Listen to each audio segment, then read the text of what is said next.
અમદાવાદની જોતા હોય તો એક પેરામાં ના જોવાય, એને સરાઉન્ડેડ ઘણા બધા પેરા છે, એને કવર કરી જોઈએ ને તો અમદાવાદ ડેવલપ થાય. અમદાવાદ રિયલ એસ્ટેટમાં જે ગ્લોબલ ઇન્વેસ્ટર્સ છે એ લોકો માટે કઈ ઓપોર્ચ્યુનિટીઝ છે? યસ, અમદાવાદને જો આપણે જોઈએ ને અમદાવાદ તો એક વર્ટિકલ પર ના જોવાય.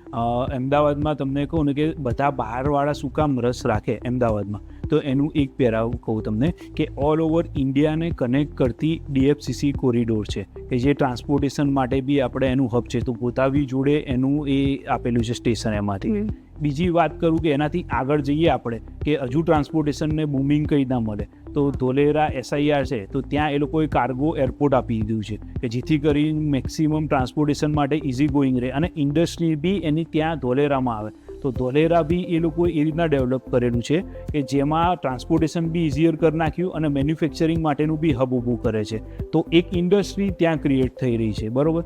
બીજી બાજુમાં તમને વાત કરું તો ફાઇનાન્સ જે બેઝ છે આપણો, તો એના માટે ગિફ્ટ સિટી છે. તો ઓલ ઓવર વર્લ્ડની નજર ગિફ્ટ સિટી પર છે, ઇન્ડિયાની બી નહીં એમાંથી. તો એટલા બેનિફિટ્સ ગિફ્ટ સિટીમાં બી છે.